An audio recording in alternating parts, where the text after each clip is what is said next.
अब बात संविधान के भाग 19 की।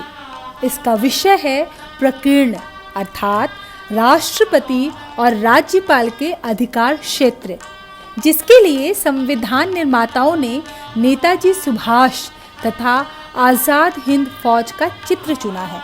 इस चित्र के माध्यम से संविधान निर्माताओं ने बताया है कि किस प्रकार आज़ादी से पहले ही सुभाष चंद्र बोस देश को चलाने के लिए ज़रूरी प्रबंधन की शुरुआत कर चुके थे और सभी के अधिकार क्षेत्रों का भली भांति बंटवारा भी। इसीलिए भाग 19 में नेताजी सुभाष तथा आज़ाद हिंद फौज का चित्र लिया गया है।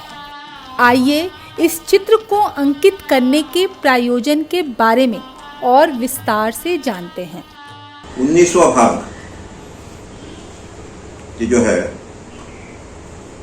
इसका विषय है देश भर के प्रशासन में राष्ट्रपति से लेकर तो हर पद पर रहने वाले पदाधिकारी का अधिकार क्षेत्र क्या है और किस प्रकार के अधिकार क्षेत्र के लिए किस किस प्रकार के व्यक्ति की नियुक्ति होना जरूरी है, इन सारे का विश्लेषण, नियमावली, वो भाग 19 में है। और भाग 19 का चित्र जो दिया गया है वो इस विषय के साथ बहुत ही सामंजस्य रखता है और वो चित्र है नेताजी का। तो नेताजी का चित्र इस प्रकार के सामंजस्य रखता है कि हम भले ही जानते हो कि भारत 15 अगस्त 1947 को स्वाधीन हुआ, लेकिन वास्तव में भारत की स्वाधीनता का पर्व ये नेताजी 1 वर्ष पहले ही शुरू कर चुके थे। सबसे पहले उन्होंने अंडमान निकोबार को स्वाधीन किया, उसके बाद वो मुख्य भूमि में आकर मणिपुर को स्वाधीन कर चुके थे और भारत के इन 2 हिस्सों को स्वाधीन होने की घोषणा कर चुके थे। उस घोषणा को 11 देशों ने स्वीकार भी कर लिया था, उनको मान्यता दे दी थी। उसके लिए जो करेंसी स्थापित करनी है, करेंसी भी उन्होंने स्थापित कर दी थी, शुरू कर दी थी और उसके सिवा कुछ नियुक्तियां भी उन्होंने कर दी थी। तो इस प्रकार से देश का प्रशासन चलाने के लिए जो जो नियुक्तियां आवश्यक है, जो जो प्रबंधन आवश्यक है, उन सारी की शुरुआत नेताजी सुभाष चंद्र बोस कर चुके थे।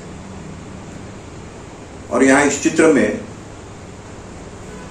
वो राष्ट्रपिता जी को आह्वान कर रहे हैं। पहली बार उन्होंने फादर ऑफ द नेशन इस रूप में महात्मा गांधी को संबोधित किया और अपने संबोधन में उन्होंने आह्वान किया कि मैं अंग्रेजों को आजाद हिंद सेना के द्वारा परास्त करके और देश को स्वाधीन करने जा रहा हूं।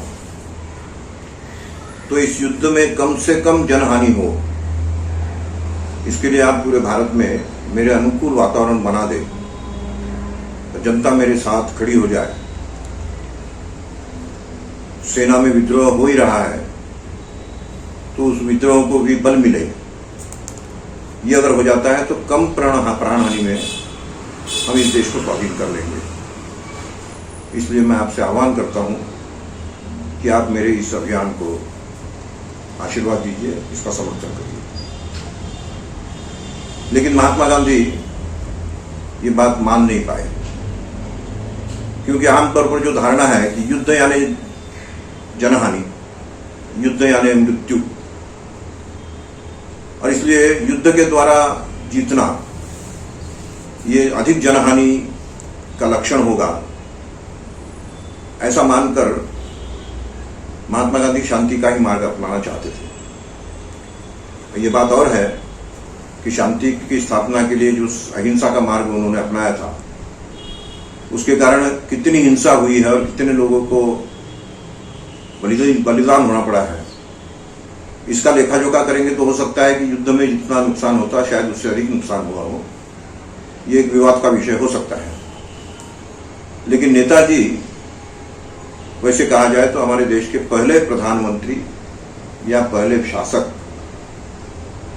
ये स्थापित हो चुके थे और उसी बात को नंदलाल बोस ने इस चित्र के द्वारा यहाँ प्रमाणित किया है कि भाग 19 का जो विषय है उस विषय की शुरुआत ये नेताजी सुभाष चंद्र बोस कर चुके थे और उसके बाद भले ही संविधान विरोधी या संविधान में उसका स्थान नहीं है इसलिए उनको गिरफ्तार कर लिया जाए आदि सारी योजनाएं चली, तो गिरफ्तार भी हुए, उसके बाद उनको गायब भी कर दिया गया, एक रहस्य बना हुआ है।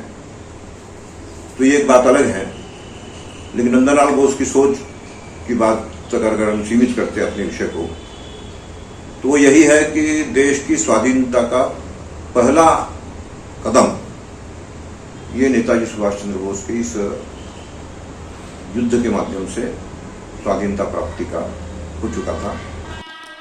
संविधान के भाग 19 में नेताजी सुभाष तथा आजाद हिंद फौज का चित्र क्यों लिया गया है, ये आप समझ गए होंगे।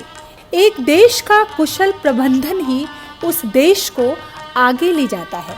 इसीलिए संवैधानिक पदों पर विराजमान, चाहे वो महामहिम राष्ट्रपति हो या राज्यपाल, सबके अधिकार क्षेत्रों का बंटवारा जरूरी है ताकि किसी भी प्रकार की असमंजस की स्थिति पैदा ना हो।